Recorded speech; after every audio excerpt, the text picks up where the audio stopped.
2x square minus 5x minus 3 4x square minus 36 me போமா காங்கன்னு சொல்லியிருக்காங்களா. இப்போ இதுக்கு வந்து எல்சிஎம் கேட்டிருக்காங்க. ஃபர்ஸ்ட் என்ன கொடுத்துருக்காங்க, 2x square minus 5x minus 3. இது வந்து எப்படி எழுதணும், இப்போ இதை காரணிப்படுத்தினா என்ன வரும், மல்டிப்ளை பண்ணால் நமக்கு என்ன கிடைக்கணும், -6 வரணும். 2 × 3 -6 -3 -6 ஆட் பண்ணால் நமக்கு வந்து -5 வரணும். 6 1 6 1 is 6. இங்கே வந்து -6 இருக்கு, இங்கே -5 இருக்கு. அப்போ இங்கே -5 பெரிய நம்பருக்கு தான் மைனஸ் சைன் இருக்கணுமா. அப்போ -6 × 1 -6 -6 × 6 + 1 -5 வந்துச்சு. அப்போ 2x square minus 6x + x -3 எழுதலாமா.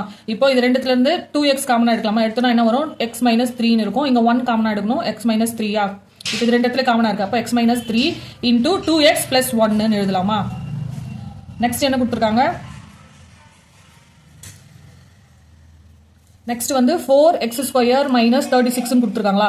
இப்போ இதை வந்து எப்படி எழுதலாம், இதுல இருந்து என்ன காமனா எடுக்கலாம், 4 காமனா எடுக்கலாம். 4 காமனா எடுத்துட்டுனா என்ன வரும், x ஸ்கொயர் மைனஸ் 9 கிடைக்கும். இந்த x ஸ்கொயர் மைனஸ் 9 இருக்கா, இந்த 9 வந்து x ஸ்கொயர் மைனஸ் 3 ஸ்கொயர்னு எழுதலாமா. இப்போ 4 × x ஸ்கொயர் மைனஸ் 3 ஸ்கொயர், இது வந்து 4 × x + 3 × x - 3ன்னு எழுதலாம். இப்போ எல்சிஎம் தானே கேட்டிருக்காங்க.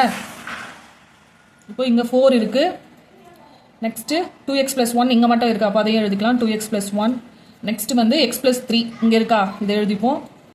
x - 3 x - 3 ரெண்டு இடத்துல இருக்கா, 1 டைம் எழுதிப்போம்.